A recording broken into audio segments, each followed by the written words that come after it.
Cybernation Uncensored.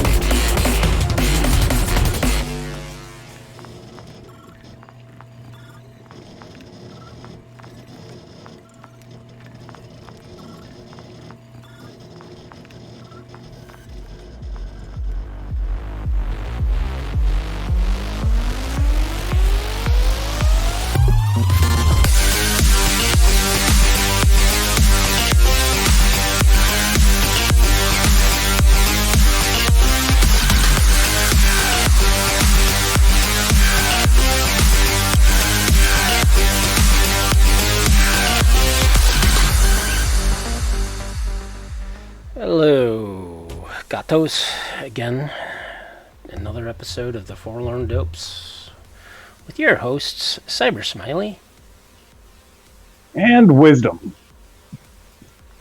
I hope Greetings, programs. I hope everyone's having a good night. If our audio is a little too screwy, let us know in the chat.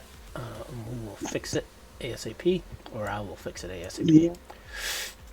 There always seems to be something weird going on there.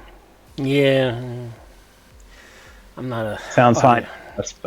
audio technician, so I'm not sure if you're coming in a little too loud or I'm coming in a little too soft, but I will try to speak closer to the mic as well as turn Wisdom's mics down. So, this week we can start off with the big news.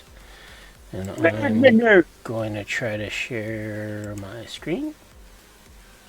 Wrong screen. And this screen. Exciting news. Oh, yeah. It's exciting. So, CDPR, in their infinite wisdom, decided to broadcast their strategy update about the long-term goals for what they want to do with the studio and also with their IPs. So they actually put out several videos on their YouTube channel, as well as did some live streaming to discuss their future plans. There is some documentation that is out there if you prefer to read documentation as opposed to watching videos. There's this PowerPoint presentation in which they slowly go through, I assume, to the stakeholders of who they are, what they're about. Of course, their corporate motto, our purpose, as all good corporations should have. And then they talk about a little bit about their IPs, tooting their own horn, which is always a good thing. And then, toot away.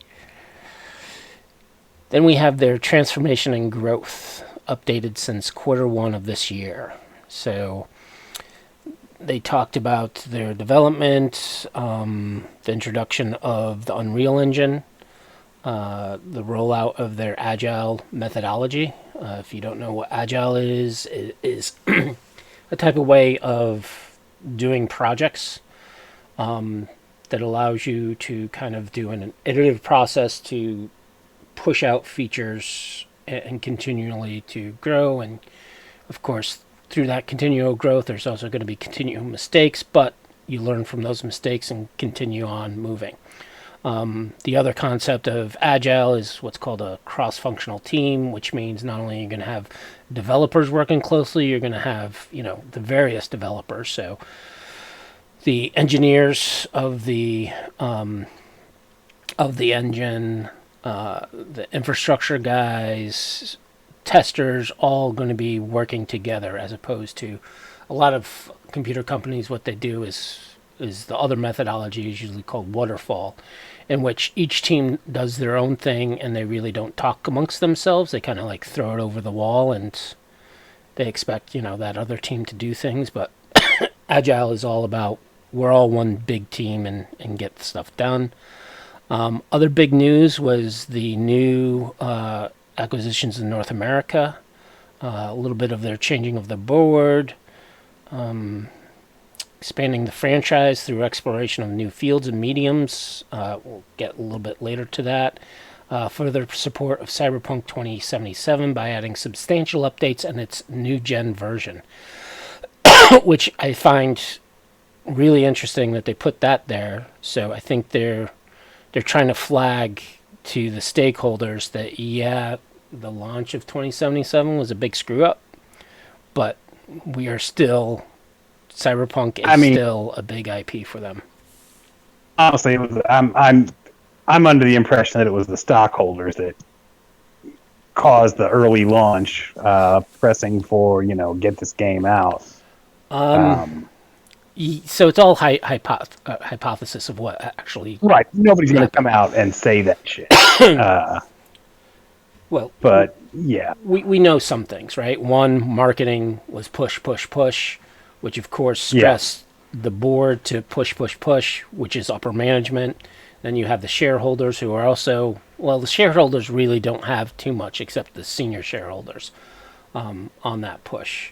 There was a dropping of the ball from the managers of the developers, and the developers telling them, hey, this isn't ready, and managers are, hey, this is getting ready. They also had the QA teams who also dropped the ball, even though they were purported that it was all good. And my thinking is there also might have been some tie-up with the licensing from Altar Sarian to release in 2020, right? That makes sense.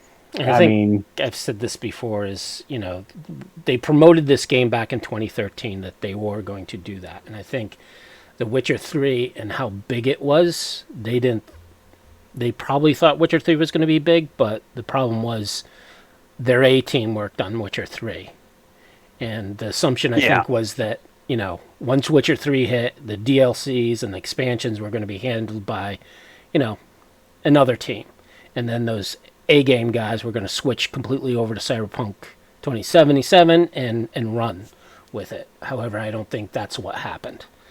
So I think it was just a perfect storm of poor planning on the manager's site, as well as, this really unrealistic push to get things done. And I think the introduction of Keanu kind of threw them for a loop because, as far as I understood, it came in late. That was late, which means they had to rework everything. Design the game around.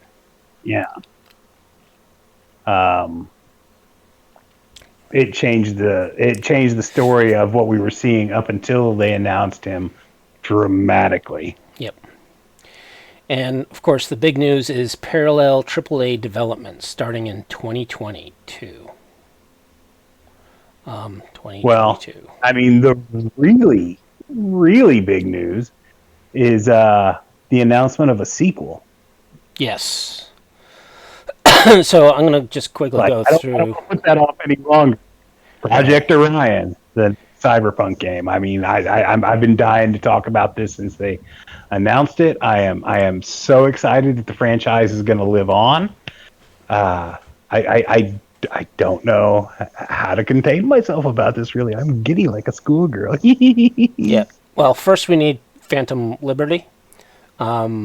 Which is going to be a very big expansion from what they've been saying that they consider. From the history of the Witcher expansions, even their smallest one was almost like a small AAA game. And then Blood and Wine, I think that was the name of it, was humongous. Yep.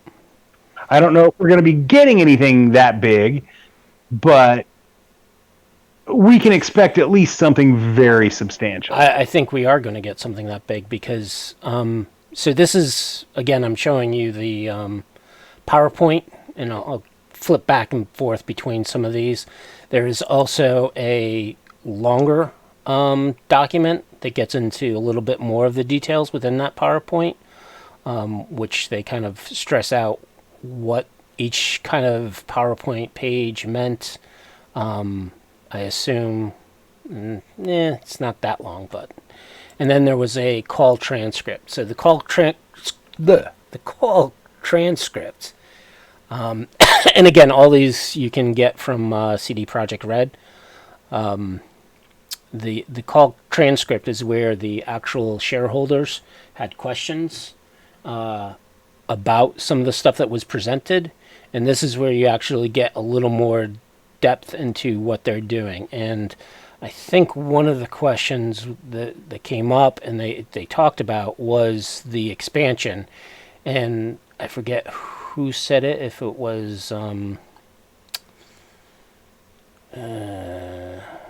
I forget who it was, but basically Adam, I think, mentioned it. And again, you can read it from him here, is that basically the expansion is equal to a full-blown AAA game. So I think it's going to be just as big as Cyberpunk launch was, possibly even bigger. It would nice be it bigger, but we'll see. Also talking about putting out another update where it improves the cops AI and driving and things of that nature, and that seems to be pretty big as well. I mean, I'm just happy that the game is getting a second life and it's getting the attention it deserves. I think a lot of people are coming back to the game due to the anime, and well, I mean, we know that that's happening, and basically all the negative hype, like they don't have anything to bitch about anymore. Yes, there are still some features that, you know, they had promised for a long time were going to be in the game, but they told us before the game came out that those features were no longer viable. And they've been slowly introducing some of those non-viable features into the game with updates. So really, it's just a fantastic game. I don't know what people are complaining about anymore.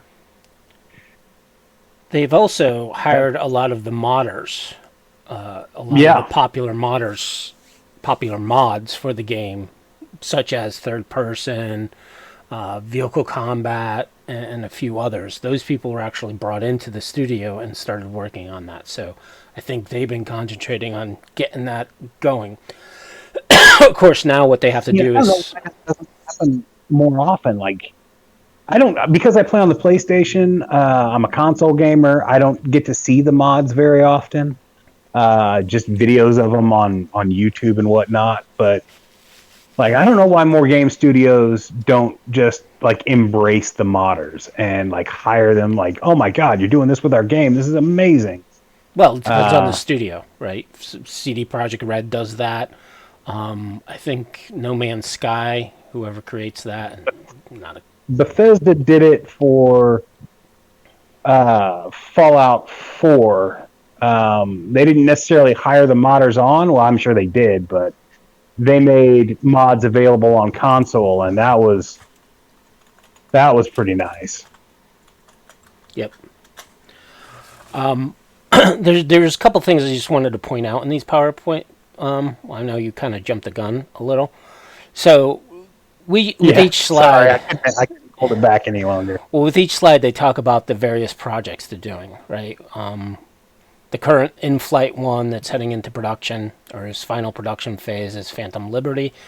So final production phase, to me, screams that this is coming out maybe Q1, Q2 of next year.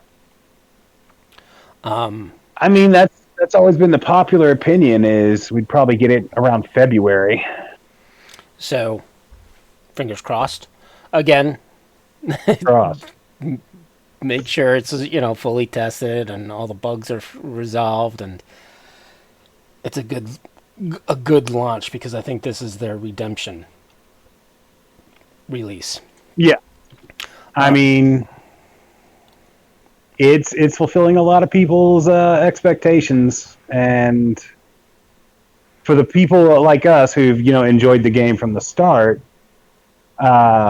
it's just icing on a fucking cake at this point. Yeah. And then there's 3 projects around Witcher. When you see these 3 projects, I think there's some people who get confused. It's like, oh, we have to wait for these 3 projects to finish before we'll start seeing Cyberpunk. That's not really true.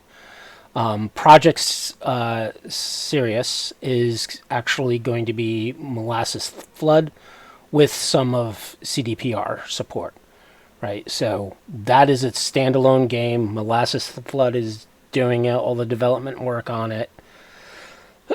So that's kind of paralleled, right, to what CDPR is. I mean, from what I understand, like CDPR has assigned like 350 people of their 350 of their employees to work on Cyberpunk with the various projects, and that is a large portion of their workforce. I don't know what the breakdown of that 350 people are. How many of them are developers? How many of them are programmers?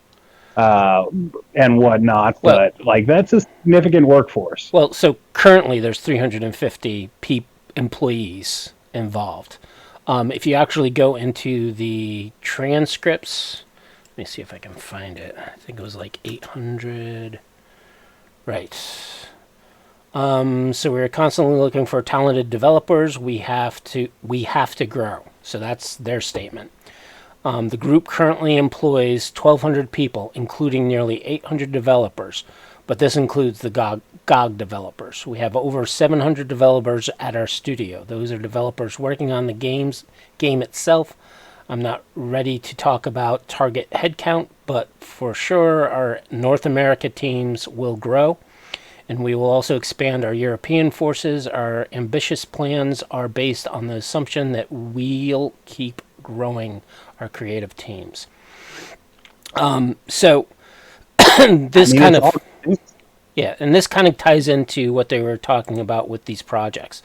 So Project Polaris, which is the next version of, or the next Witcher trilogy, right? Their expectation is they're going to have the first game come out, and once that comes out, the next two games are going to be available within the next 6 years.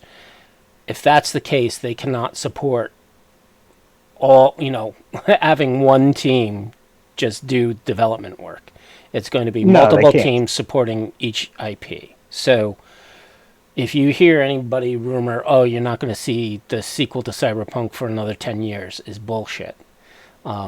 Because they are, and again, there was some other points in here that I want to cover, but in here, if you go to a question in which they were talking about Boston, so they're opening a new studio in Boston.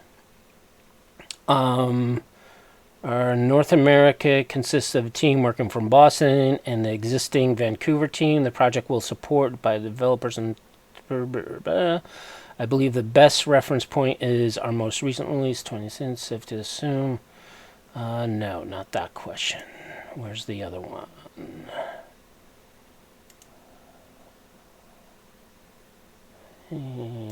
Yeah.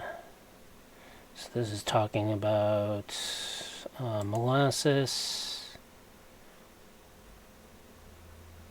I know they mentioned something. It was really key. Well, I mean, Boston. But basically, they're gonna be working on the games in parallel. Their studio is large enough now to support that. I imagine when crunch time hits for either project, like people get traded back and forth. That's just what happens. But the answer that Adam gave around the North America was that North America is going to concentrate on doing Cyberpunk, which I assume means Poland and Krakow. Well, the two teams in Poland, they're going to be concentrating more on Witcher and the third IP that they're working on. So I think probably in the next 5 to 6 years, we will see the sequel to Cyberpunk once they build out the North American team. And again, I forget which question they answered with that answer that basically highlighted that Vancouver and Boston are going to be concentrating on Cyberpunk. The other good thing about the North American Boston is that Sachin, is that his name? I mean, the Polish names. Right. I recognize them when I see them, but I can't pronounce a lot of them. The guy who I probably could, but I don't want to insult anybody by mispronouncing their names. That's always me. There he is. Perfect. Powell Sasko. That's it, Sasko, not Sachin. Well, yeah. Powell Sasko is going to be leading the Boston team, and he's actually moving over here to the States, which is cool because that means they're only like about 2-3 hour drive from me. So I might go. Yeah, I'm assuming that name is actually Pavel. Pavel, yeah. W's or V's. Yeah. Yeah, so that's, to me, good news because he loves Cyberpunk, and I think it's going to be in good hands with him. The other thing from the various slides that they showed, right, they talk about The Witcher 1 being a story-driven, open-world RPG. The Canis Majoris is a story-driven, single-player open RPG. And then Project Orion, Cyberpunk 2077 sequel that will prove the full power and potential of the Cyberpunk universe. So I mean, that's a pretty big frickin' statement right there. But they're switching to Unreal engines.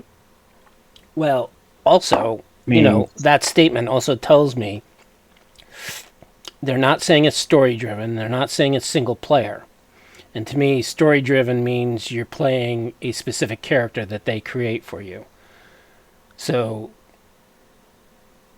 my thinking is, and again, this is just my thinking and my opinion, is that this is going to be a lot more of what I think our community thought about the game back in 2013. Oh, you're going to have these various roles, and they're going to have these various special abilities that they have.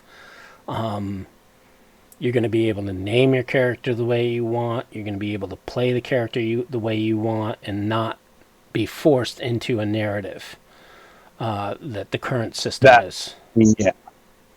And I think that's where it's going to be multiplayer. I tried to sell them on an idea where you had multiple roles and each role had its own story, but they all interconnected. And I had like a flow chart for how this would all actually work. That was my dream, is something like that. Whether this is the direction they're going even remotely resembles that or not, I know it could be done. Of course, that's just me tooting my own horn and rather blowing against the wind right there. I'm just talking smoke, but yeah, I'm very excited about this idea. I'm just so happy that we're getting a sequel. And the fact that they're talking about multiplayer, I'm hoping that means cooperative and not PvP, because God knows, like, they ruined so many games by just throwing PvP in there for no reason. Why does Uncharted have a PvP thing? Well, why does Tomb Raider? Like, they might do a PvP in that you have gang affiliates and corporate affiliates, right? So you're affiliated to a gang, and if you come across a rival gang, that allows you to do some PvP. It also could be that you only can do PvP in the combat zone, right? I mean, I don't care if there is PvP. I don't care if you can shoot other players in the game. Like the GTA model, I wouldn't mind that. Maybe tone it down a little, or have, friendly lobbies where it doesn't turn into the chaos that is a GTA lobby. But at its heart, I think the multiplayer should be cooperative. You should be able to get together with your friends and play the game so it feels like playing the tabletop, just in the sense that, hey, all my friends are here, we're sharing this experience. Yeah. And we'll see how that goes, Yeah, I mean, that's my hope. That's my desire. I don't think Fallout got a really good multiplayer. Fallout 76.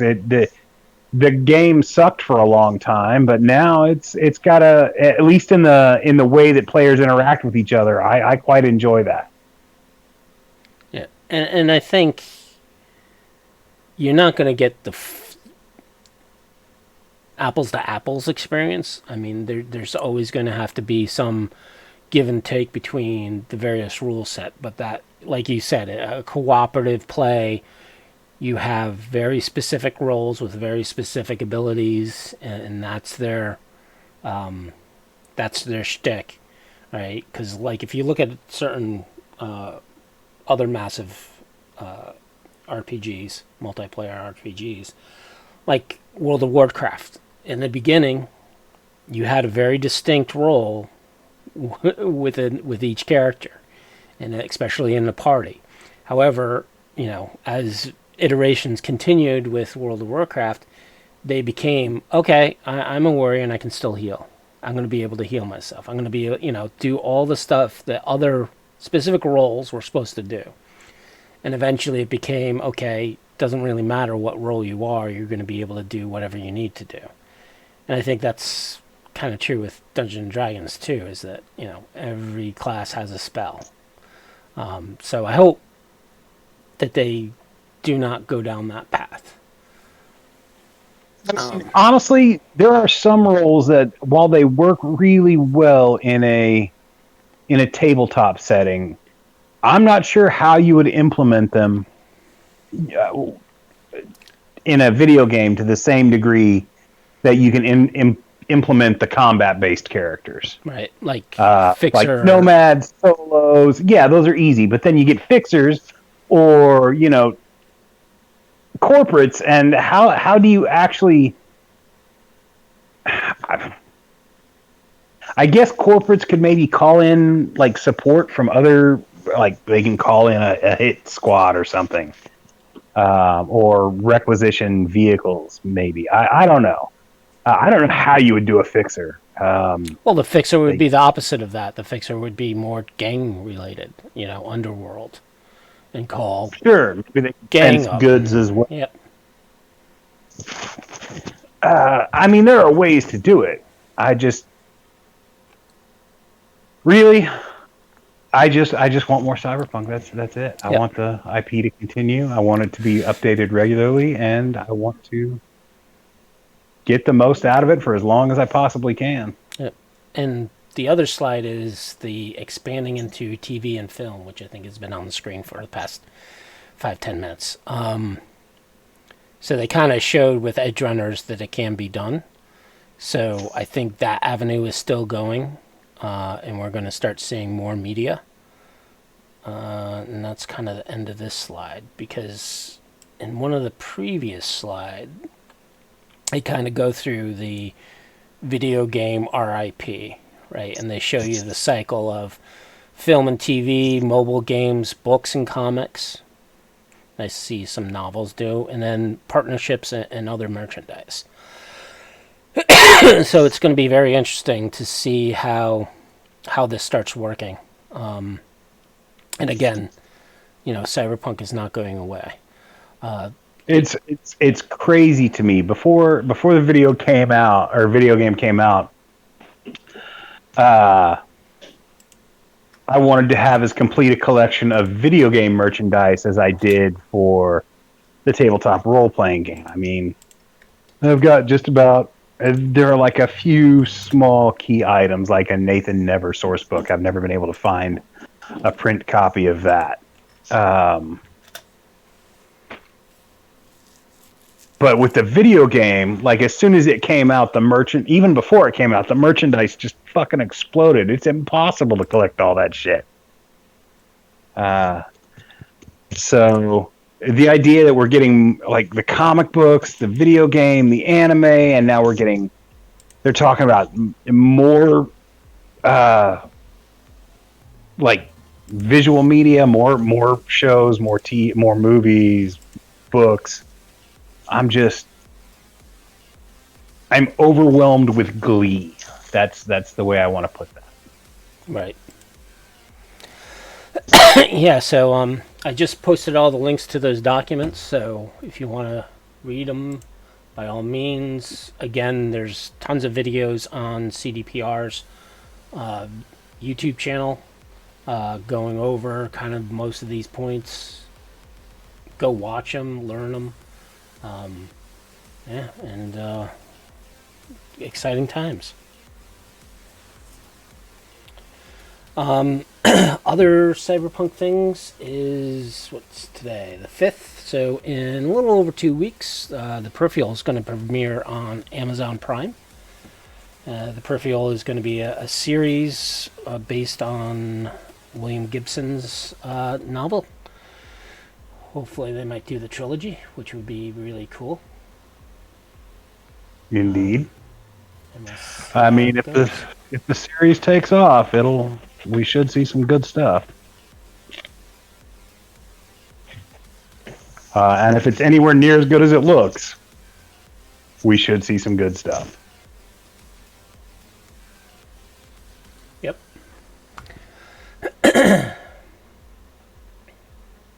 So, well, that's how you. So Rob's pushing out our links. Thank you, Moobot. Thank you, Rob. Moobot. All right.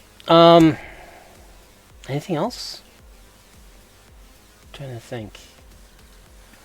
Oh, Altarsurian was looking for some playtesters. However, it looks like Jaguar just posted a cease and desist on volunteers. Well, it's for all their games, right? To test all their games. Well, I mean, he very specifically said this is not for Cyberpunk. Oh, these playtests are not for Cyberpunk. So I would imagine it's either a Witcher thing or that Weird West cowboy thing that they've got going. Or maybe a new version of Mechton. Or Castle Frankenstein. Or Castle Falcon. Yeah, I mean, it could be... All we know is not Cyberpunk, but they put out lots of good games, so... Ooh, wouldn't it be neat to see an updated version of Teenagers from Outer Space? Maybe. I'm not sure how well that would run now, but it was fun back in the day. And let's see, other news. I didn't put out any enhancements to my site, but I did do some bug fixes on a few things. What is it? An issue with some of the skills on the Cyberpunk 2020 character generator. I fixed your UI. Sorry, an Interlock Unlimited RT calculations on the sheet. So if you do use it as the IU, the calculations should be correct. I did a minor fix to Maximum Metal, that generator, because the stealth armor and the damage control wasn't calculating the cost correctly. And finally, I fixed a bug, which apparently was out there for a little while. Wish someone reported it sooner, on the NetArc site, in which you can save the site, the architect, to what's called a JSON file that you can upload later and do modifications to. So I fixed that. You should be all set with that. I got a few other bugs I'm trying to get addressed. Some minor adjustments to the character sheet for Cyberpunk 2020. The other thing is I'm kind of debating whether to go full with the Cyberpunk Red character sheet, mainly because I know Red Companion, they're creating a website to do all that stuff, so I might be out of a job when it comes to Red. So, I mean, the online apps, they can change the audience. Like before Dungeons and Dragons Beyond, I hated playing D&D. I mean, I liked the stories. I liked playing with my friends, but character sheets were a pain in the ass. Creating characters was a pain in the ass. D&D Beyond makes that shit super easy. And if they're trying to do the same thing with Cyberpunk, oh man, you're going to see record numbers. Yep. And you know, I think the licensing between Red Companion and Artausorian is there. I've kind of always been a bit of a free guy, so I've just used the homebrew rules because I push the savings on to my users. Yeah. And again, you know, kudos to them. I think you're going to see a lot more digital presence with Cyberpunk Red through the Red Companion. So, yeah. Sadly, it won't be a much benefit to me. I'm gonna keep using Interlock Unlimited. It does what I want. That's what I wrote it to do. right.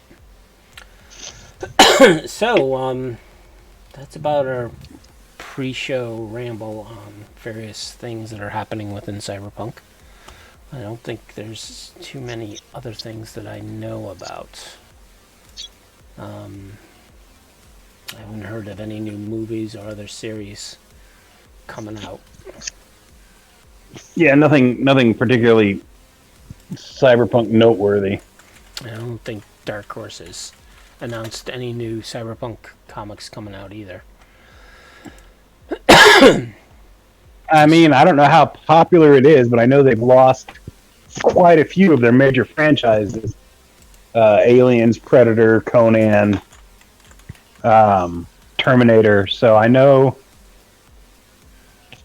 they've got to be scrambling, and Cyberpunk seems to have been a fairly successful property for them, judging by the amount of miniseries they have put out. Yep. So hopefully that will continue, especially in the wake of the success of Edgerunners. And, of course, the new DLC coming out. Like, I can't imagine they wouldn't continue with the franchise. I hope so. But again, I haven't seen anything out there. What is this? Parasomnia.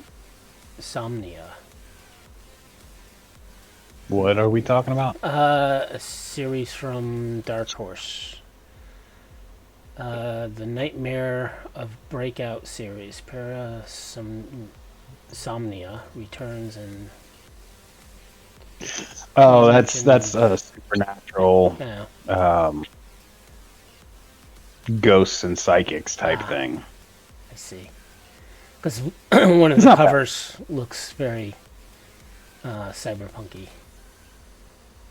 Yeah, you'll get fooled with that a lot. So you can't always tell a book by its cover. No. All right, so you want to get into the topic of this evening, which is going to be Solo of Fortune 2. Because I know we were supposed to do it last time and kind of got sidetracked. Yeah. We Edgerunners came out. That took all of our attention. So yeah, let's get into Solo of Fortune 2. Right away, I'm going to point out that the cover is a photograph, and it's a photograph of my good friend Ross Spike Wynn, one of the recurring authors of Cyberpunk 2020 official material, part of Mike Pondsmith's original gaming group, I believe. We need to track him down and get him on our show. If he's still interested. I meant to see if he wanted to do it, but based on his Facebook timeline recently, he's had some major events going on. Yeah. So I didn't want to. Yeah. Man. I get that. Also, because of last week's Edgerunner thing, it kind of threw our schedule into a mix. I didn't know if we for sure were gonna do the Solo Fortune 2. Right. But yeah, he's a good guy. He was the first Artausorian writer, like official writer, that I really befriended. And for a while, he kind of I don't know if taking me under his wing is the right word, but he was always there for advice and to, lend an opinion. Yep. So this book has quite a few authors. You have Scott Taylor, Ross Wynn, Craig Shealy, Benjamin Wright, a lot of the usual suspects. Will Moss, Mike Labosire. I think that might be spelled wrong. I thought it was Labossiere, but Labossiere. I could be wrong. I just for some reason that's how I thought I'd seen it in the past. Yeah, I'm not cultured enough to pronounce names accurately. We've also got writing contributions from Scott Ruggles, Mike Roeder, Michael Todd, Les Connors, Stephen Schultz, and Jean Ringuet. That's how I think that's pronounced. Or it's either that or Ringuet. I don't know. I don't think it's Ringuet. It looks very, very French. So. Yep. Yeah. So the forward is by Derek Quintanar. Quintanar. Yep. Quintanar. Quintanar. I've been to him, so I'm not sure If you how he actually pronounced that, but put a southern draw on it, Quintanar. I mean, this book's like almost to the degree that Listen Up, You Primitive Screwheads is. This has got contributions from a lot of the top people working with our child at the time, and like both in writing and in art. Yep. It is weird that Chris Hockabout doesn't provide any of the art in here. He was kind of their go-to guy for a lot of their books. But you do see familiar names. In particular, Scott Ruggles and Patrick Godaro, who like both of their work is just fantastic. Like Godaro's character portraits. He also did a lot of the work for Firestorm Stormfront or the Firestorm books and the Land of the Free supplement, the campaign. He's got a very distinctive style, and I often have trouble distinguishing his style from Hockabout's, although, as it got pointed out to me recently by Hockabout, which was his and which wasn't, it's become much more apparent to me. That's me getting off on a rant. I apologize. We've got several other artists who have worked on the book. Dan Smith, Malcolm He, Malcolm He is he went on to do comics. I want to say he worked for Aircel. I don't know what he's doing nowadays, but I know he worked in comics for a while. Josh Hoops, John Matson, David Fuden, Mike Jackson. Mike Jackson also has done, or at least was pretty popular at the time. And Sam Liu. Sam, you see his work other places too. He's one of the bigger names in the book. Yep. And after the intro from Derek, there's actually a very small print. You think it's Derek probably Quintanar, not me, by the way. Don't want to confuse anybody. Sorry.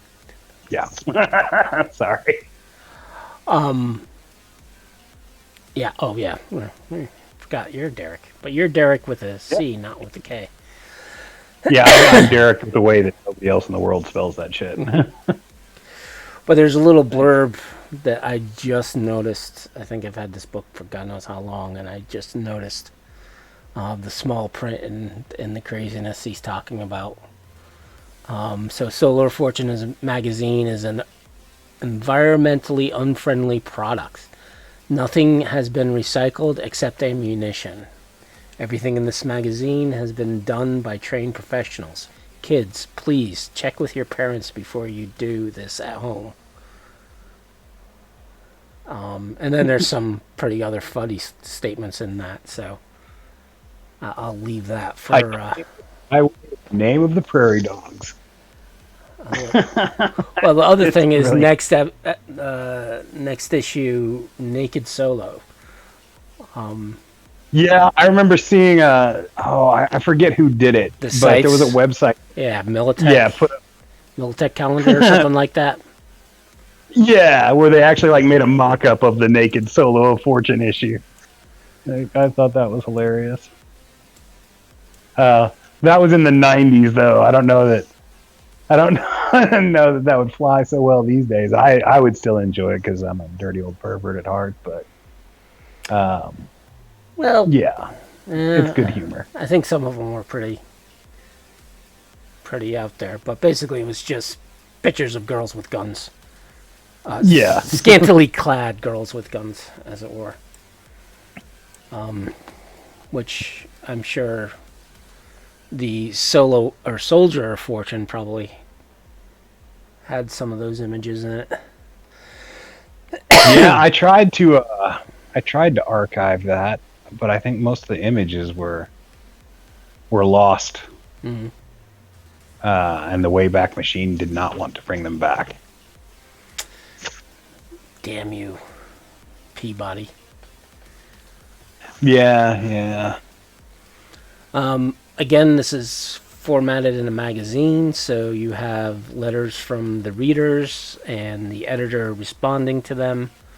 There are a few funny ones in here you should definitely read. And then it gets into an article around a international shootout. Like a competition type thing. Like a competition type of thing. And it's a good read. It's very much done in the style that, like, I mean, the whole magazine is a riff, or the whole source book is a riff on, like, Soldier of Fortune magazine. And all the like guns and ammo shit that was like hugely popular in the 80s. Like you'd go into a gas station, there'd be more magazines about guns than there were about boobs.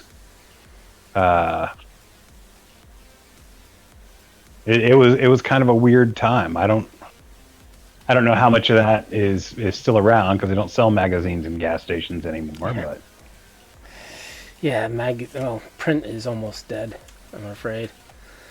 Yeah.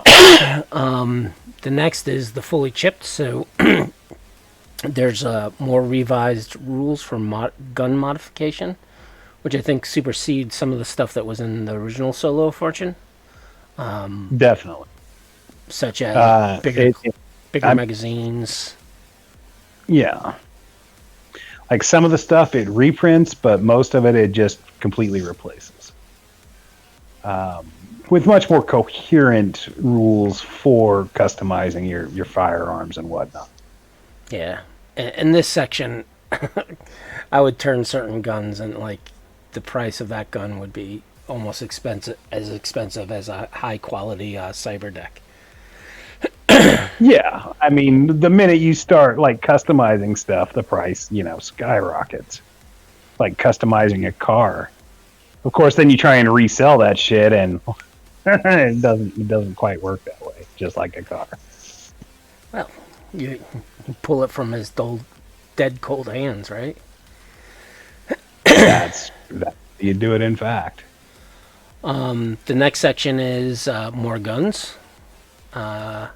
As well as an ad for some new weapons. So this particular Solo of Fortune, I think, had a lot more stats and more game-related equipment and guns than the previous version. It was much more geared towards throwing you extra gear and rules and things like that, whereas the original Solo of Fortune I mean, the original Solo of Fortune was a 2013 book, and there wasn't enough material around the game yet to really require this level of new goods.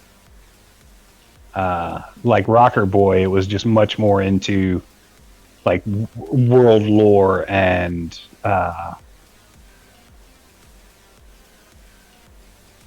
the word escapes my brain right now. But yeah, just building up the world around the character, like, and by the time Solo of Fortune 2 comes out, there have been enough expansions to the 2020 universe that they're just all like, well, we can do them both at the same time and just throw this glut of new gear at the players. And it was very well received. Yes. The next chapter is The Future of Force, which is a look at the present and future of large and small-scale conflicts. I'm wondering if artist rendition of combat in 2050. So there is a image, and it says there's an artist rendition of combat in the 2050. So I think they weren't aware of the coming fourth corporate war. This image is so very 90s. Yeah. It's you've got that Liefeld influence where there's all the little, I don't know. It's very, very nice. Yeah, and there's not enough ACPAs in that image as well. But this article goes into a lot of the fluff of large-scale and small-scale military actions. So it's definitely useful for if you're doing a fourth corporate war or any war setting. It really gets into how you would think about the various missions that you would send the team on.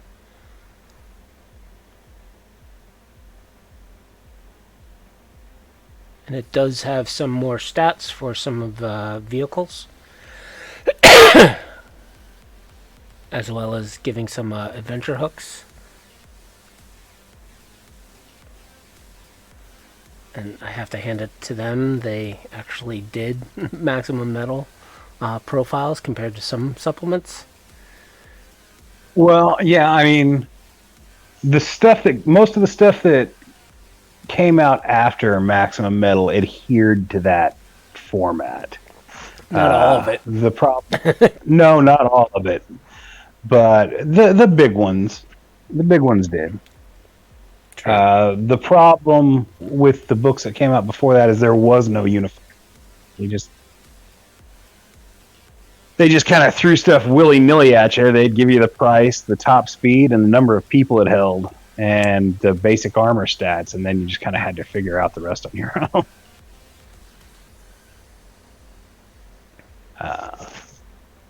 So regardless of your opinions on the way Maximum Metal handled things, at least it gave us a standardized format. There was an ACPA I didn't account for in one of my various lists. The Viper. Yeah, it's I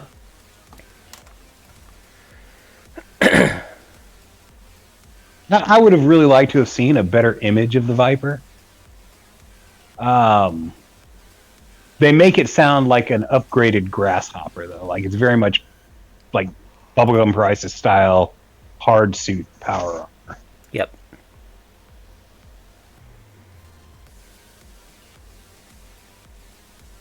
But yeah, on my site, I think I have stats for all of them, for all the APCs, ACPAs. For generators?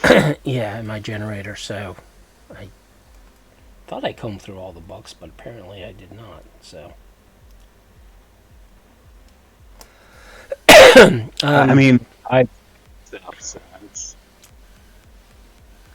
you come across what you come across. Yeah. Very hard to find all the little nooks and crannies that they have when it comes to gear. But yeah, the article really is nice to read, and there's also a continuation of it, so there's quite a few pages to read through.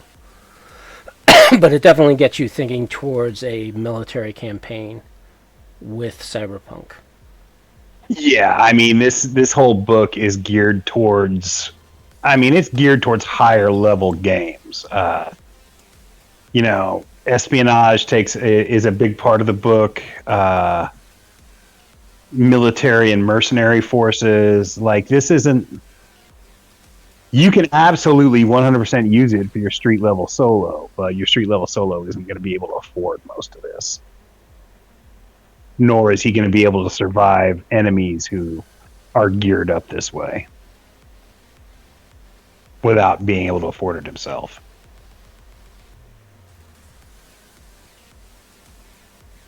Yep. And then you have another ad for some more equipment. I especially like the think bombs. Yeah, the think bombs are really cool. Just in case your solo needs a remote device and you want to do it the cybernetic way as opposed to hitting a button on a remote control. Yeah. Eliminate the button. Keep your hands free for other stuff.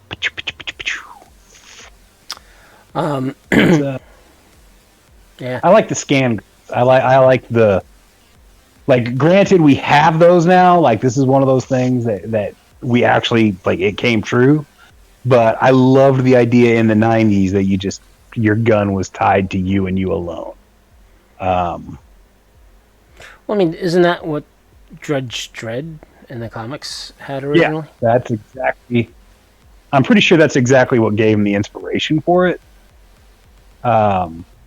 Just like I'm pretty sure that's what gave the real life people who created those the inspiration for it. I mean, if you can't find inspiration with Judge Dredd, you are missing out.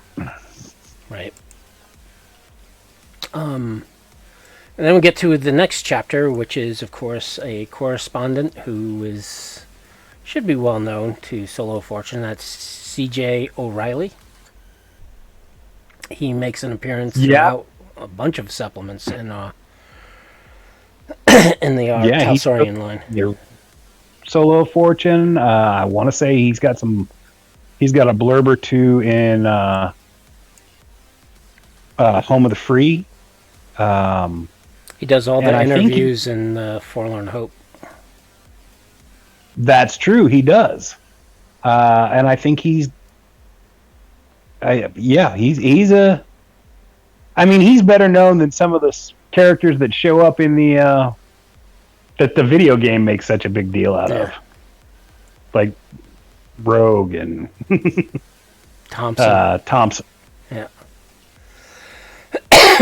So this is a great story. I don't think it has too much specifics on. Well, he talks about South America, so I'm sure that helped with your supplements. Yeah, it was a great source of inspiration. For the average Cyberpunk player, they're not going to get much out of this other than an enjoyable read. But if you run in South America, it's pretty darn useful. It definitely helped me when I was doing the Conflict South America source book. There are all these instances where they talk about these other areas of the world being this big deal, like hot zone, but they give you almost like you have to hunt and peck and like scratch to find any real information about them at all. That's canon, but you don't want to. Whenever you're creating a source book like that, you don't want to step on the toes of the official material. Right. You want it to meld together. In some cases, some of the stuff I wrote is in direct contradiction to some of it, but I tried to keep that very rare.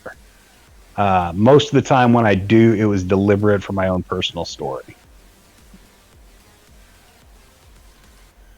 Yeah, I mean, it's a shame because the two Southam wars were very pivotal in the history, and not Yeah, have I mean, a lot more influence in it because it kind of inspired a lot of the solos, right, of the 2020s and the 2013s, where yeah. that you were veterans of this major war, and yet there's not a lot of information about it.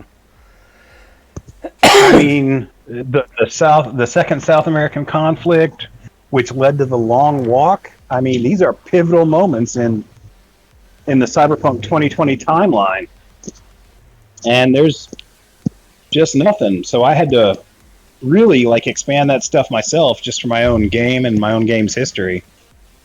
So that's how I did the South American source book. But a lot of that information came directly from Solo of Fortune 2. Right. And following that article is another advertisement from Midnight Arms.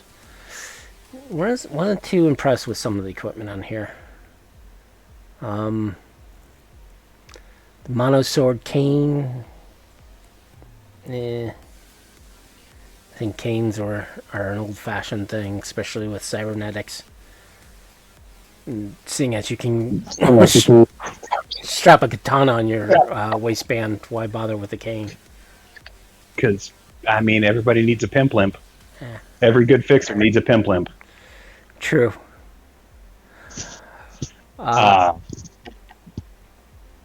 Plus, I walk with a cane in real life, so sometimes, Yeah. you can't afford that cybernetic leg just because you got a messed up hip or something. True, but if you saw Cyberpunk 2077, even the poorest of the poor have fully augmented arms and legs and shit like that. So it's cheap somewhere. The next section is, of course, Bubba and JT. Well, I mean, there are other characters in 2077 that are rolling around in wheelchairs, so there's a healthy mix. True.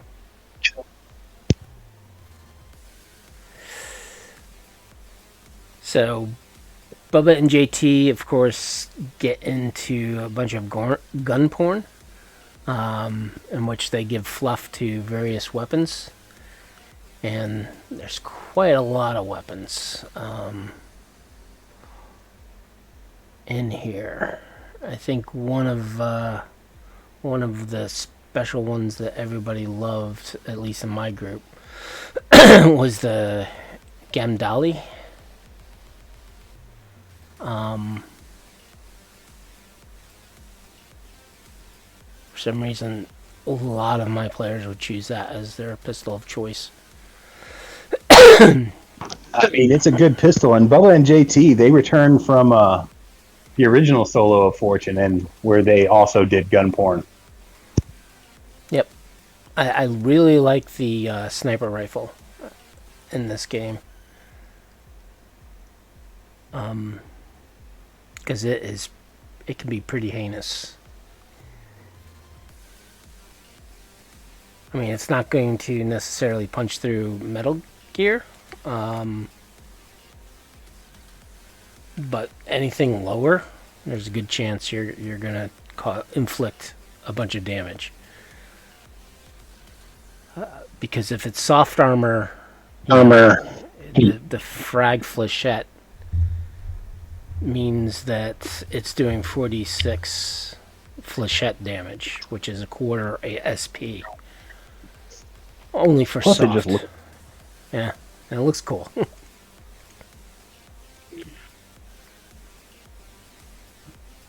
I liked the Mustang Arms Mark II. It's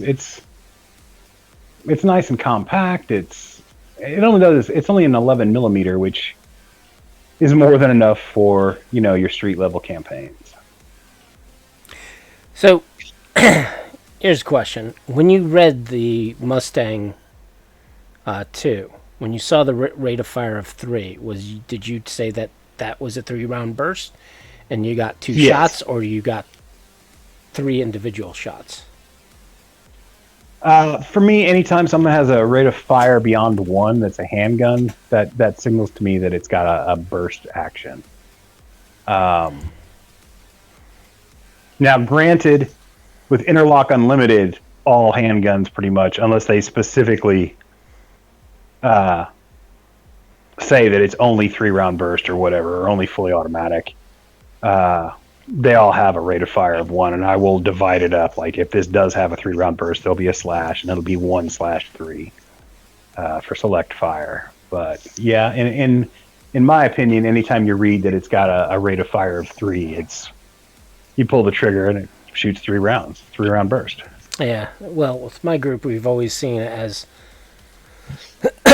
3 being kind of the maximum that you can get 3 shots. Because if you look at the gun modifiers, right, or the gun customization, there's one, and I forget which one it is, that you can actually bump up the rate of fire by 1.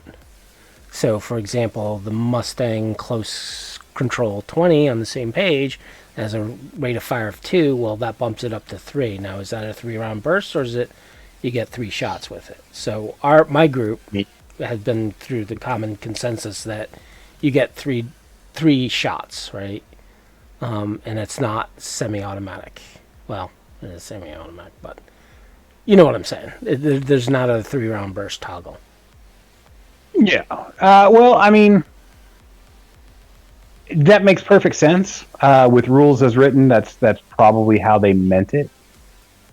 But with IU, where it's got rules for, if you're more skilled, you can get off more shots.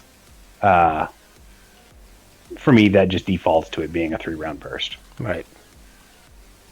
So I'm really going off grid or off trail with this because I do use Interlock Unlimited. But that's just how I handle it. Yep. But teach their own,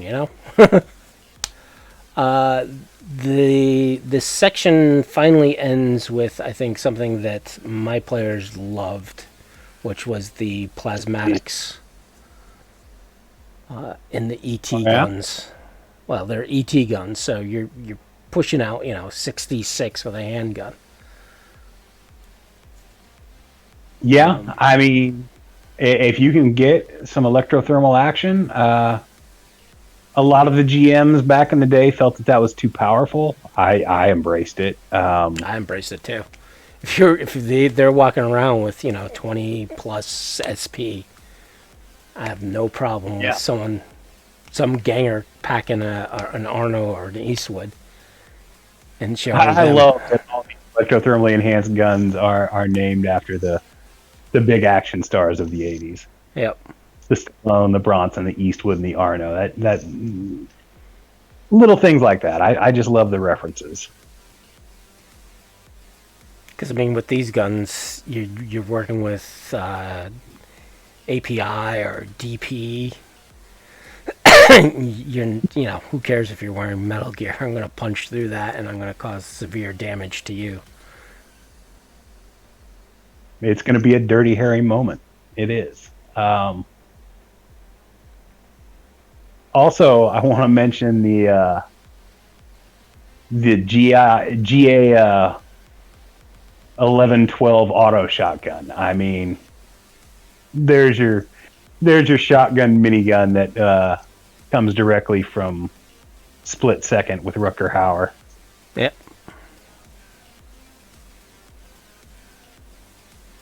When you absolutely positively have to kill every motherfucker in the room. Yeah. For those who don't have the supplement, it's 400 rounds with an 80 FRR rate of fire. And it does 46 plus 4. It will kill. It will kill. It is a 12 gauge minigun. I mean, it's Adam Smasher's favorite gun for anybody who's a video game fan. I was really actually disappointed that he didn't use that in the video game. Well, speaking of Adam Smasher, there's actually an article later in the book that Smasher wrote, which got into it's just Borg weapons. This book contains Adam Smasher's first appearance in the 2020 universe. Was it this one, or was it... I thought it was, maybe. Because I'm trying to think what supplements he was in. He was in this and the Firestorm books, and this definitely came before the Firestorm books. Yeah, it did. I thought he was in another one. Well, anyways, that's wraps up. I mean, he's mentioned in this book twice. He's mentioned, like, they talk... Yeah. We'll get into that as we come across it. So that wraps up Bubba and JT's little segment. And then we get to the most OP shit in Cyberpunk game, and that is bows. Good lord, they're just destroyers. Oh my god. I had to rework them for IU because they were so... I've never had a player use a bow until my recent campaign, and one of the players said, "Oh, I'm carrying a bow." I'm like, "Oh, okay." And she's like, "Oh yeah, I do 5d6 or 66, and armor is a quartered."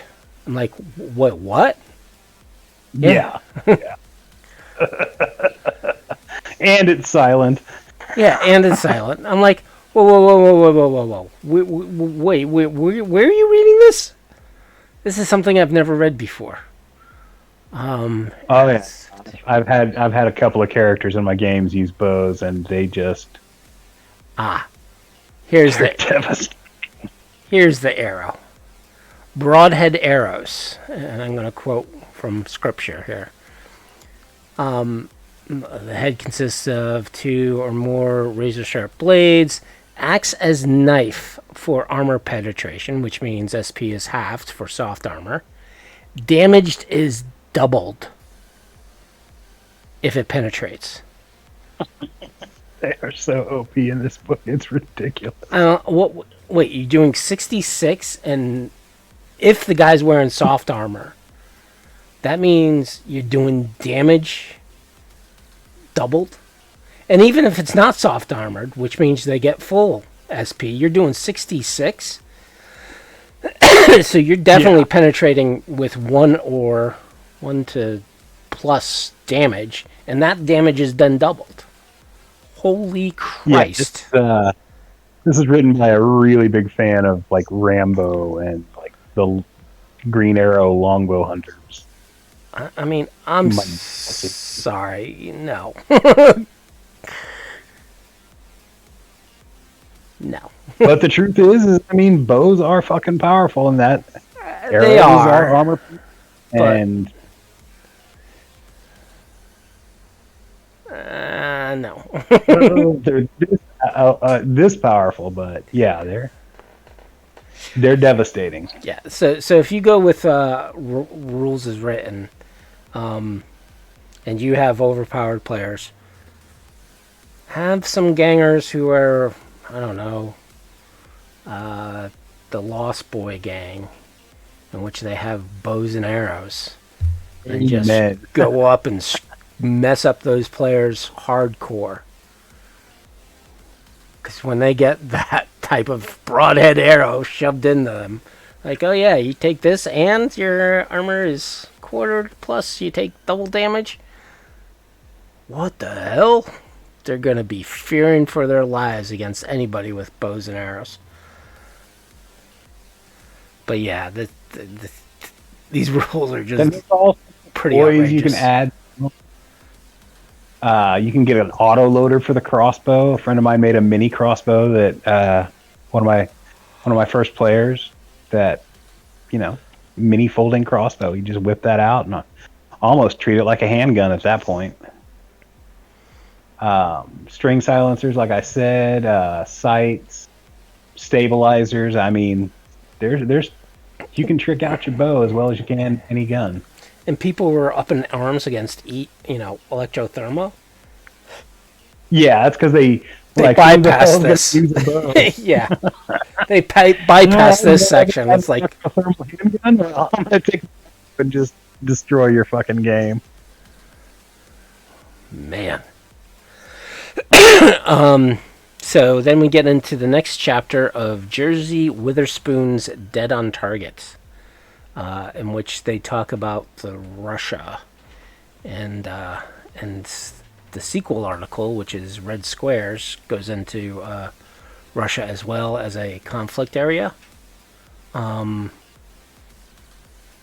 really gets into a little bit more about that area, the Eastern Bloc, which I think the European Eurosource Plus had a little bit about, but Yeah.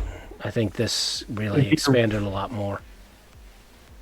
The first article, Love and Bullets from Moscow, appeared in the original Solo of Fortune, and then they did, like, Red Squares is the sequel that they added in. Like they said, he went back and wrote another article. Yep. Definitely a good read. I really enjoy it. It provided inspiration for both, my Glass Road campaign, and eventually I like it. There's inspiration in the back of my head. I want to do like an Eastern Europe source book, because Russia doesn't really get covered like in any great detail anywhere. You've got this, and you've got the Savoy section of Court Book 2. Mm-hmm. And that's really all you get, other than a few brief mentions here and there. So I don't know if that will ever actually materialize or not, but yeah, that's always been stewing in the back of my head.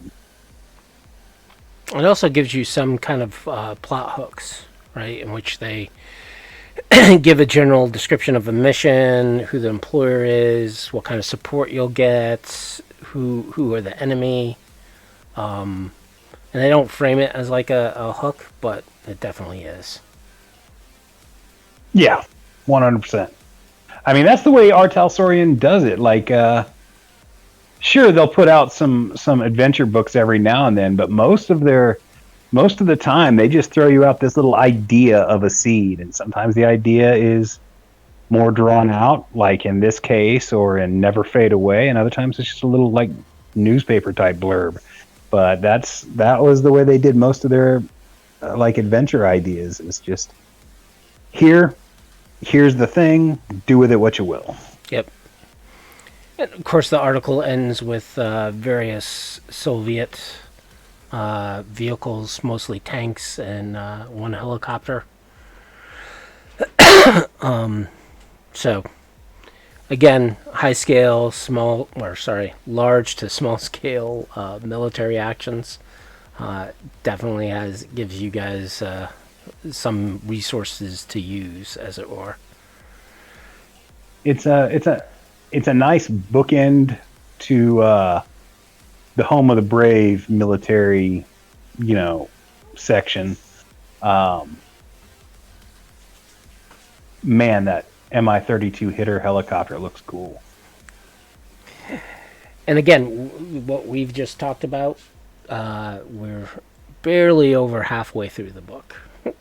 So, again, it just amazes me at some of these books and how much detail they put in to each book.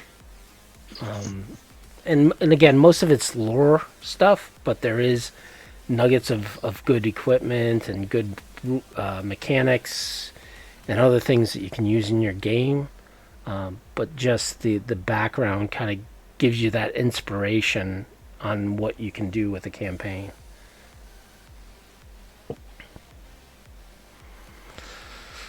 So the next chapter is American Angels, which is the top 10 solos of America. Yes, sir. Some names that are missing. Rogue, who's supposed to be the best solo in Night City. Yeah, second only to Morgan. So you would think her name would be in this list? Nope. It's missing Okinawa from Land of the Free, the Arasaka corporate ninja. Yep. It's missing Adam Smasher, who supposedly is the antithesis of Morgan, which you would think somebody who's the antithesis of Morgan Blackhand would also be one of the best solos. It does have Shaitan, who makes his first appearance in this book. So there is that. Yep. Boa Whalen. He is in this book, so if you played 2077, you see his kid. Yeah, it's weird to me that he became such a big presence in the 2020 canon when his first appearance was oh damn it, what's the name of that book? He was in the corporate, one of the corporate books for Militech, wasn't it? Was he? I thought he came from Or Lazarus.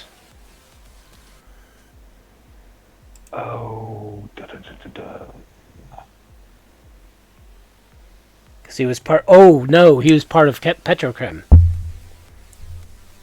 Was he? I thought he came from The water leopards. Oh, what is the name of that? Oh, this is gonna drive me crazy. Green Berets. I thought he came from Green Berets. I don't know. Well, Green Beret wasn't Green Beret's Atlas. Yeah, that's why I thought it was. That's why I've always thought it was weird. I do not have. But if he came from the court books, yep, he came from Petrochem. He's one of the water leopards. Captain Andrew Wayland.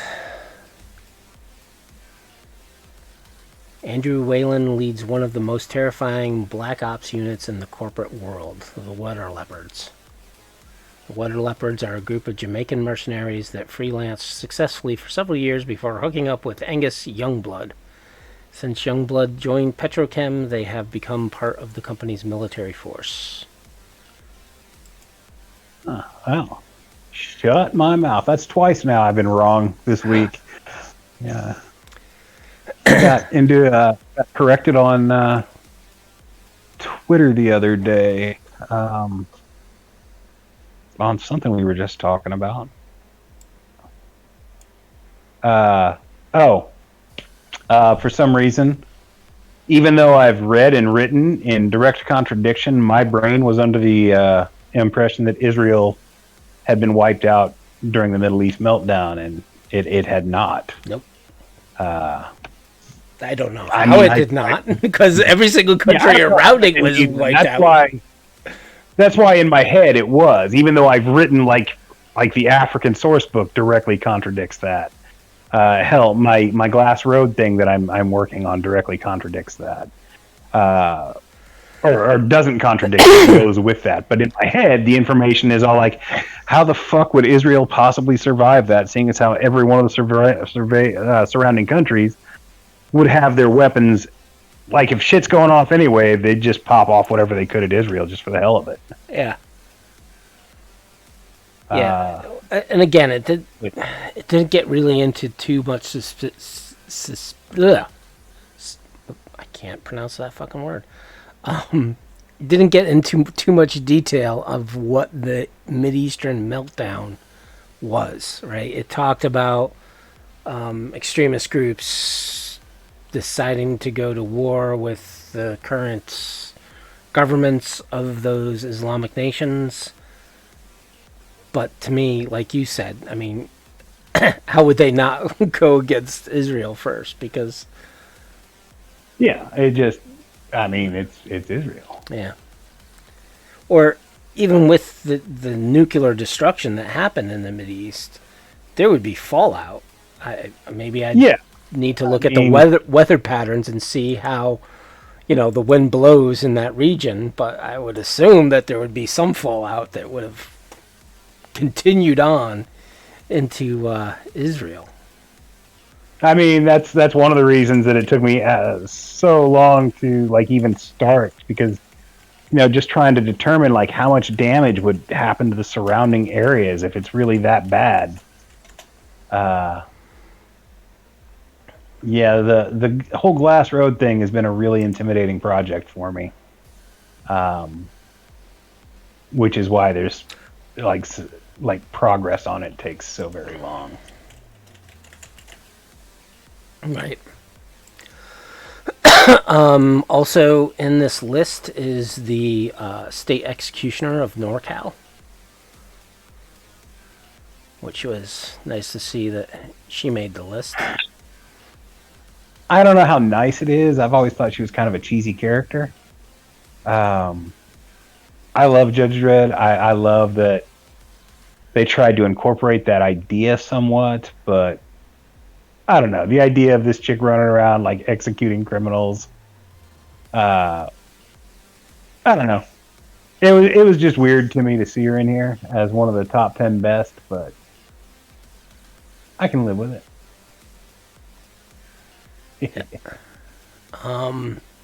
So yeah, of course, number one was Morgan. I'll just read the top 10. So first you have Joshua K., who's a bodyguard assassin. Didn't seem very impressed with that. Yeah. Devicki? I guess that's how you pronounce the name. Political activist and bodyguard. Russian. Susan Forrest, of course, the wonderful state executioner. Shaitan, the freelance anti-corporate. Yeah, it's one of those names. Like I grew up always calling him Shaitan, but in the video game they're like Shaitan, and it just like sounds weird to me. Like it's like in the anime when they pronounce it Sandevistan instead of Sandevistan. Yeah. You also have Racer Chiba, who is an ACPA trooper. I don't know if I would consider an ACPA classified. I mean, as that's solo. Their entry is like, we don't know if we would consider this fair, but we're putting them in here anyway. Yeah. For me, it would be like, okay, so you're going to include, AV pilots and tank pilots and... Anyways, Jenny Flex, bodyguard. Apparently she's an American sweetheart, but not really. Yeah, it's actually, the whole thing is kind of a weird article. John Jones, Manhunter. Which is a reference to DC Comics' Martian Manhunter. Who apparently does not exist and is very low key. Lance Rock, the Euro solo, it looks like. Looks very debonair, at least in the image that they gave him, but he actually had a long biography compared to the others. Yeah, kind of a weird one. Like I said, this whole article is just kind of weird. Then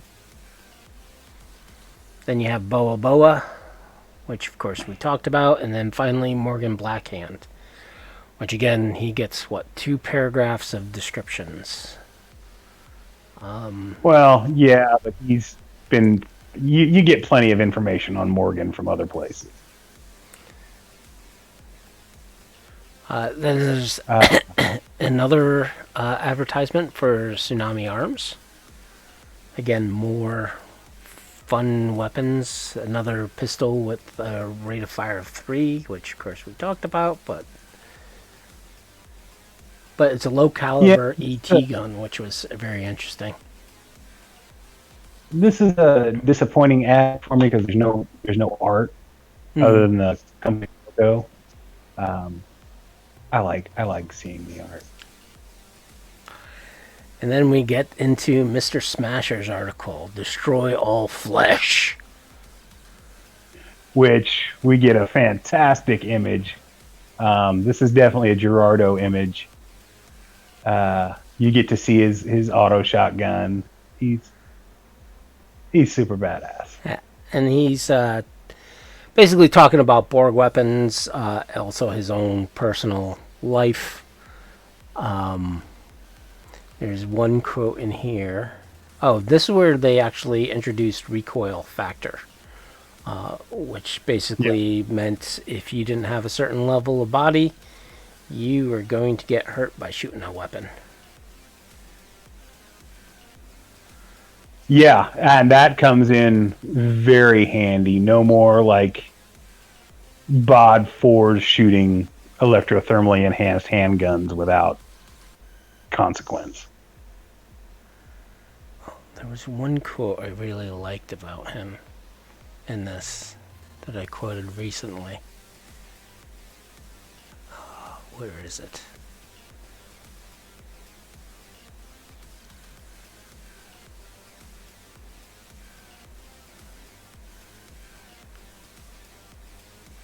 The fun one, just because it's so.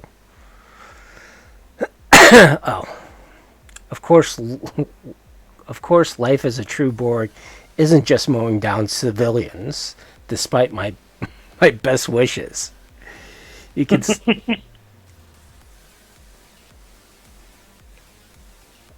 That. Hello? Hello, I can hear you, man. I got cut off there for a second. My phone had a hiccup. The other thing in this article, besides the Borg weapons it introduced, is the martial arts Panzerfaust, which is a combat technique to basically obliterate the Borgs and It's players. a reference to Gunham, aka Battle Angel Alita's Panzerkunst. Yeah. And if you read these Borg weapons, they are freaking heinous. Yeah. And they require a minimum body of at least 10 or more. So don't let your players pick the weapon up and say, oh, I'm going to be able to shoot this. No. Read the description of all the weapons before you allow a player to pick one of these things up. They are weapons specifically designed to be used by full conversions or powered armor against full conversions or powered armor. They are not messing around at that stage. Definitely. And again, the whole article is written in Adam Smasher's point of view. So there's a lot of wackiness. A lot of dark. Yeah, violent, inhumane wackiness.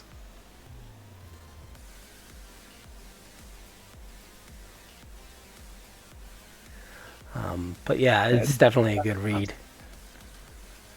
Gerardo was very, back to that art, he was very influenced by, Adam Warren and Shiro, and it really comes through in his art. Mm-hmm. Yeah, with the shadows of the background combat going on. And yeah, the motion blur that he puts down, that's straight up Adam Warren.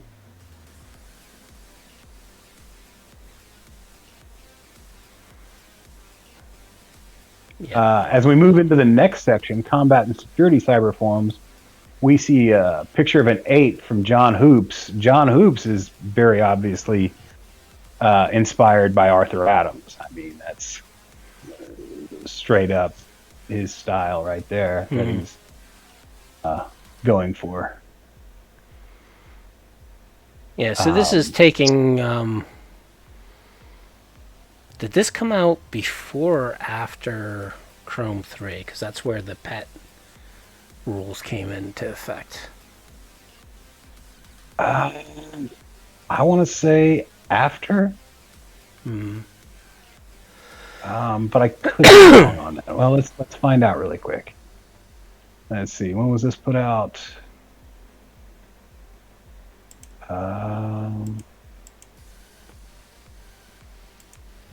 That text is so tiny.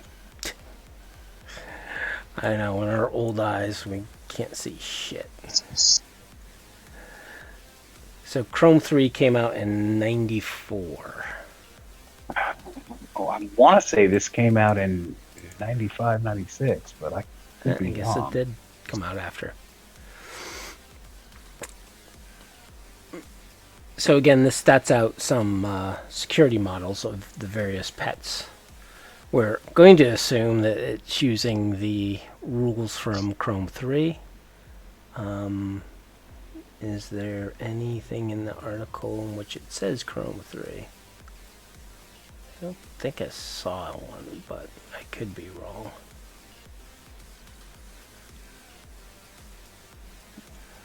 Trying to get back to where we're at.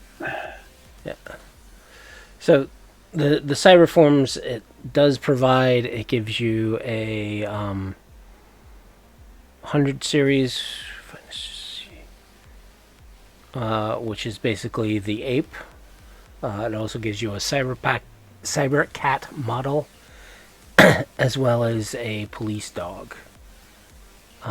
They picture a shark, but I don't think they stat the shark out. So that is something you're going to have to create on your own. And yes, the shark looks like it has a freaking laser beam on the top of its head. It predated Austin Powers. Yes. So. Well, I mean, Josh Hoops gives dates for all his art, and it's all 1994. So. Oh, same year.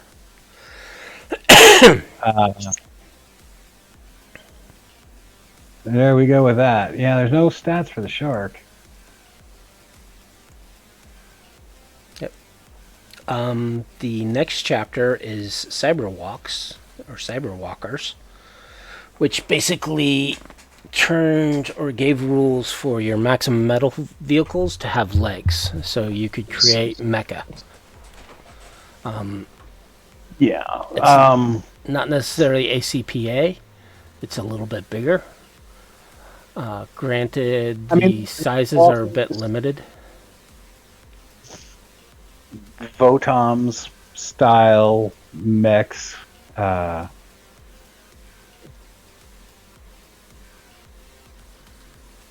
It was a weird addition. I created some for my military catalog, but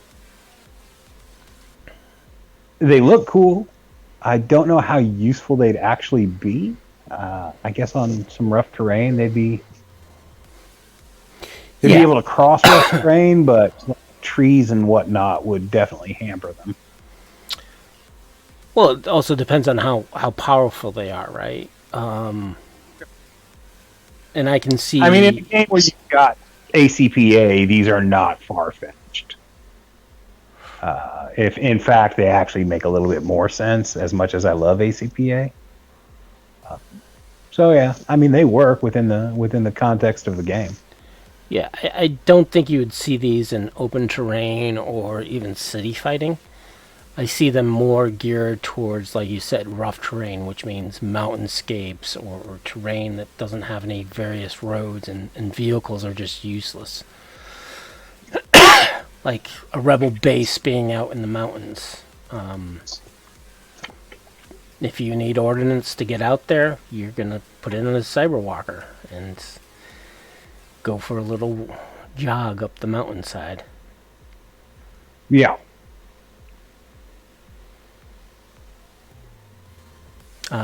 The next section is again more towards maximum metal. However, this time it's ET with vehicle weaponry.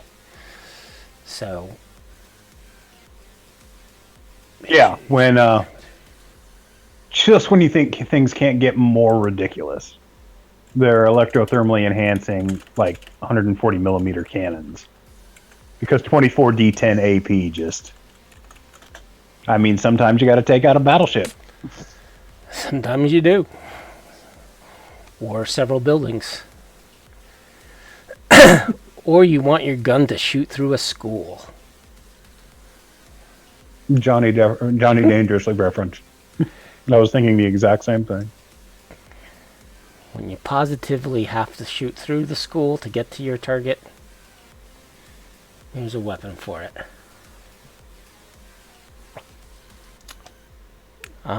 But yeah, so it kind of expands that, because I'm sure with ET, people were like, oh, well, if this shell has a chamber, therefore it can be ET according to the rules, because it's cased weapons.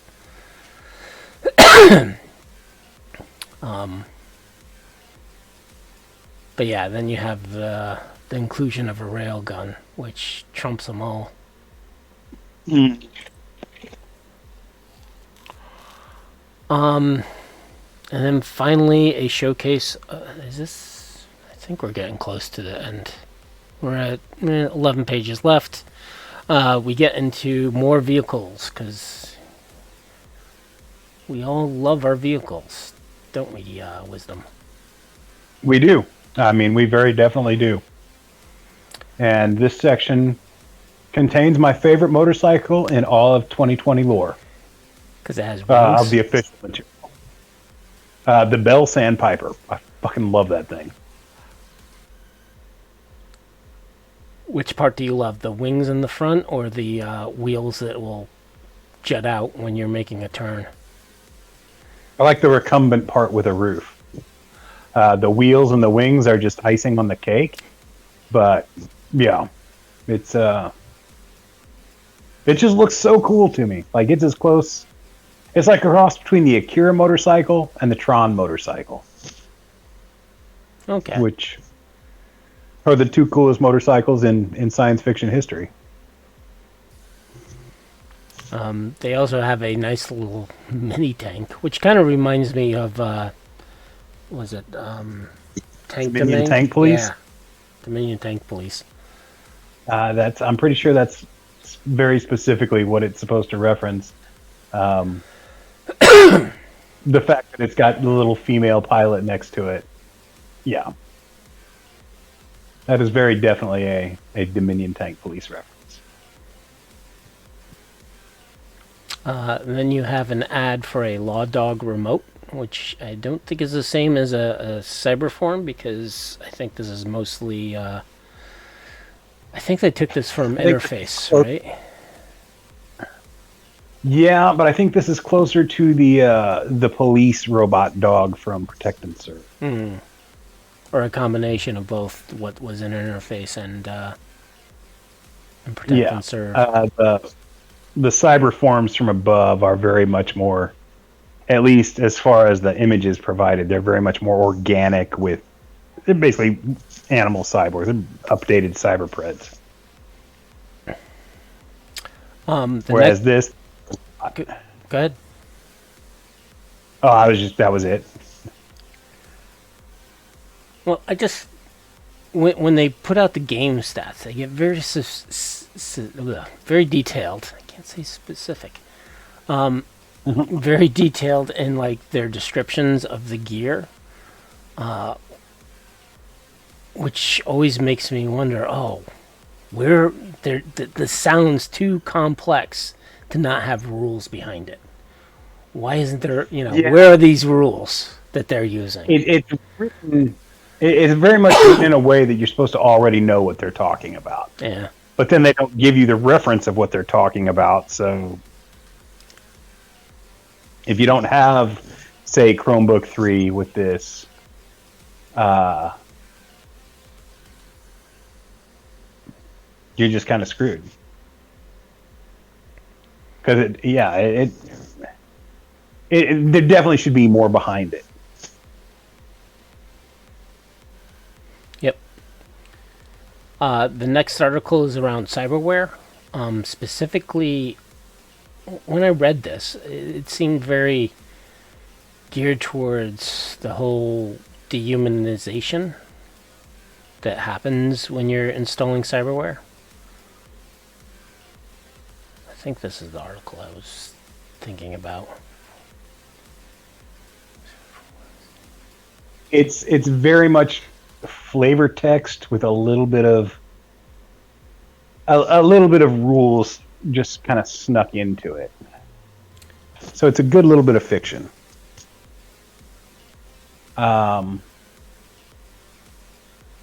It also kind of touches on maintenance. I would have preferred it to go a lot more into cybernetic maintenance. That's one of the areas that they don't ever really touch on. Yep. Well, I thought they touched on it in Chrome 3 or 4. I mean, a little bit, but not to the... Not the extent you I would wanted. have liked to have seen like them fully flesh that out. Right. And then we get into the final article, which is the IPSC range review, which kind of does a call back to the first brief article, which allows a GM, or sorry, I hate using GMs for Cyberpunk, referee, the ability to actually play this out and have players actually do the course. It's a couple of pages worth of stuff that, I mean, it's nice. I don't know that I would have spent this much effort on it. But it's nice to have. It's a fun little scenario if you want to set up like a, what do they call them? Hogan's Alley? Am I saying that right? Hogan's Alley? The combat course that, on gun ranges. I don't know. With the targets pop out and Right. whatnot. It's some alley. I just don't remember what the first word is. Well, I think you could use this as a background, right? Either they're supposed to go in and extract somebody, or go in and meet a contact, or some other mission that requires you to be part of this competition. And again, it's a for me, it's a trope that I've seen in other RPGs, right? Because I remember in Warhammer Fantasy Battle, in one of the adventures, basically this fair was going on, and the player characters could go in and do the various contests that happened throughout it, and of course get experience and also build relationships with some of the NPCs that they would need later in the adventure. So you could do this similar to that with this. And I think even Witcher 3, I think Blood and Wine had this type of thing. And even in the Cyberpunk 2077, you had a few competition scenarios. I mean, it's good to have. It's fun.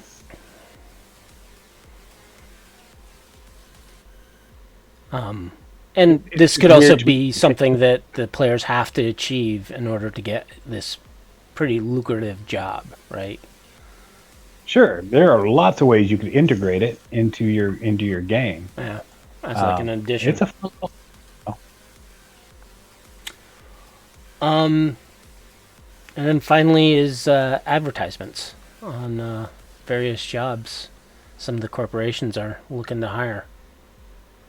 Yeah, it's your classifieds that you see in the back of magazines or newspapers, whatnot. Yep. Or you would back in the days of magazines and newspapers. I know some of our younger readers might not know what those were. Viewers, listeners, Yep. whatever. And of course, the big two advertisers are Militech and Arasaka. So Well, of course. I like how they put a little blurb. There's a storm coming. Which Yeah. I'm wondering if they're hinting at. Well, the fourth corporate war didn't come up until 99, 98. Or even in Yeah, but I early imagine it was 2000. on the front burner for a while. Like, those are some pretty big, involved source books campaigns, and Yeah. obviously they had been working on them for quite some time. Yeah. So 97 was when Storm or Shockwave came out. So Stormfront would have been 96. Yeah, that sounds about right. So yeah, it was 2 years. 97. Oh, they both came out in 97, or at least they were copyrighted in 97. So that's 3 They came years. out pretty 3 years after quickly this with one. any, Yeah. let's say about 6 months. So that's My 3 years memory in is- advance. Yeah.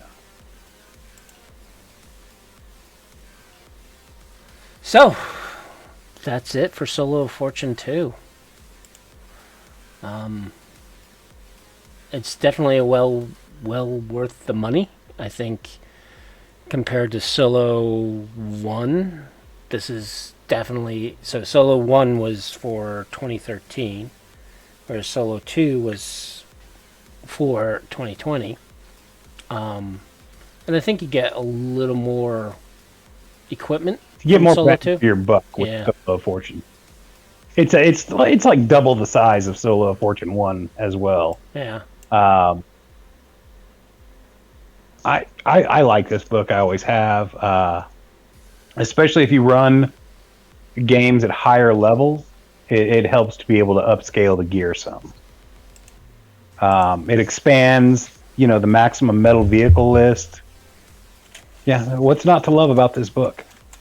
It also gives you the necessary weapons to beat the players who decide to start propagating their armor with pretty relatively easy ways of defeating them. Just by electrothermal or bows. Just bows. Towards the 2020 line, things definitely started scaling up as GMs kept complaining about, players getting more and more powerful. So here's a whole nother bunch of toys where it just keeps getting bigger and bigger. And maybe that's just the natural progression of things. I don't know. It didn't ever really seem to be that big of a problem in the games I ran, but it's been a long-standing complaint that I've heard from other GMs and other referees. Yeah. I've run military campaigns and like C-SWAT campaigns and espionage campaigns. This has aided me greatly in those endeavors. Yeah, I very much enjoy this book. The fact that it's got Ross on the cover, every time I pick it up, it's like coming back to an old friend. Yep. Now, Ross is very specifically supposed to be Morgan Blackhand. So Ross Wynn is the face of Morgan Blackhand, the first live action face. Really? Yeah. Where'd you hear that from? Ross himself? From Ross. Yeah. Okay. All right, then. Everyone heard it first. I was hoping... no. Yeah, that's interesting. So, Solo of Fortune 2, the cover, that's Morgan Blackhand. It's very true. Well, we then definitely need to get Ross on our channel. Absolutely. So that's it for this session, I think. I am just looking at our scheduling right now. So normally we do the second one, or the second show of the month as a book review. So if that's the case, we're going to be reviewing live and direct. I know Edgerunner Review kind of screwed up our schedule, or at least our normal schedule. So Edgerunner's the anime, Edger's the source book. Yes. So last time we did the review of the anime, and so on the 19th we will be doing live and direct and start going over that book. November 2nd, I still have to confirm again with Jay Gray, but we will be having Jay Gray on our show. Look forward to that. On November 2nd, so we'll talk a little shop about what's going on with our Telsorian present, get his comments on the future and what we can expect, and the cyberpunk goodness that might be coming out. And then November also we'll have another book review of The Rocker Boy. And then December, the first week we'll be on, and then we're going to take a bit of a hiatus for end of the year. So got a few more few more episodes until the end of the year. So let's see if we can get Ross for December 7th. If not, we'll hold off until the next year for that. I will talk to him about that, December 7th. Cool. Other than that, I don't think I have too much else to talk about, other than to thank Rob Mulligan and Cyber Nation Uncensored for their support, as well as giving us a place to broadcast. So check them out, cybernationuncensored.com, as well as their Discord. A lot of things going on. Stay on this Twitch channel because I believe Rob has said there's going to be something every day of the week from live play, not necessarily just Cyberpunk, other game systems as well. But Dune, Fallout, Blade Runner. I think someone's doing a couple episodes of that. A Familiar Raven is actually going to be starting up a High Rider campaign, I think later this month or beginning of next month. I would like to hear that as well. Yeah, so you will be seeing that. So they're going to be doing a session 0, I want to say, in the next couple of weeks. So that's going to be on this channel. Capricious Nature runs a lot of games on this channel, same with Rob, so by all means come check them out. Other than that, a lot of people working with Cyber Nation Uncensored, I tell you. Yep. Other than that, you can find me on my little site called cybersmily.net. That's Cybersmily without the ending E. I got a bunch of utilities. I'm fixing bugs and putting out some new enhancements to that site. I surf the various Discords everywhere, and oftentimes I surprise people when they talk about my site and I chime in.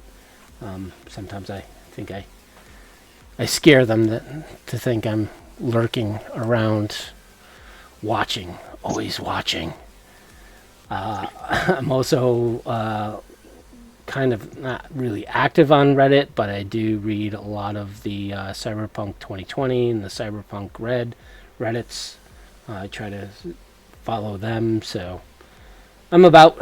I just don't do the major social medias. That's the only problem. Oh, I'm Wisdom. I do the major social medias. Facebook, at least. I don't do. Facebook's really it. You can get me on. You can get me on my site, Datafortress2020. You might find something on there to help or inspire you run Cyberpunk 2020, or just as a player. It's good stuff. You should check it out. I also run a Facebook group called Datafortress2020 and mod a Cyberpunk 2020 Facebook group. Occasionally, I'll snipe a comment here or there on Reddit. You can usually get a hold of me on any of those, plus our channel here on Cyber Nation Uncensored, where you can ask us questions, leave comments, criticisms, whatever. We always like hearing from our fans.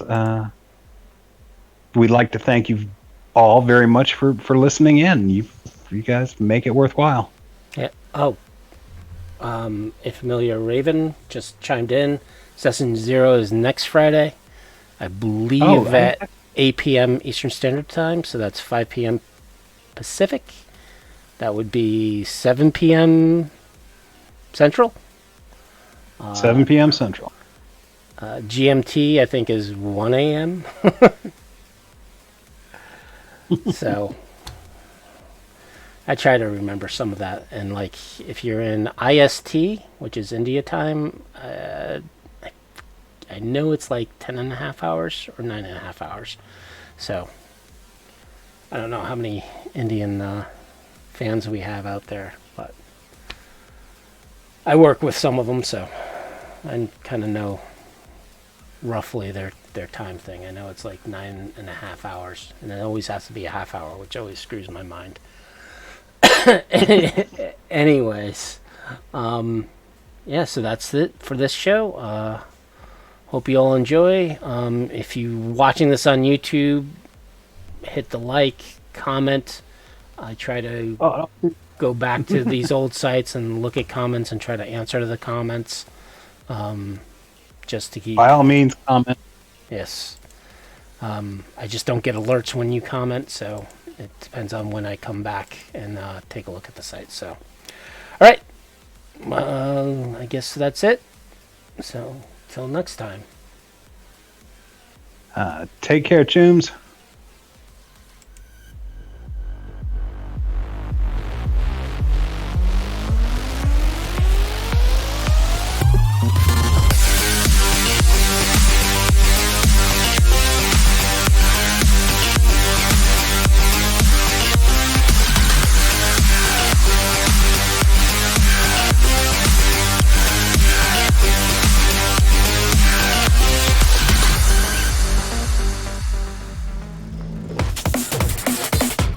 Cybernation Uncensored.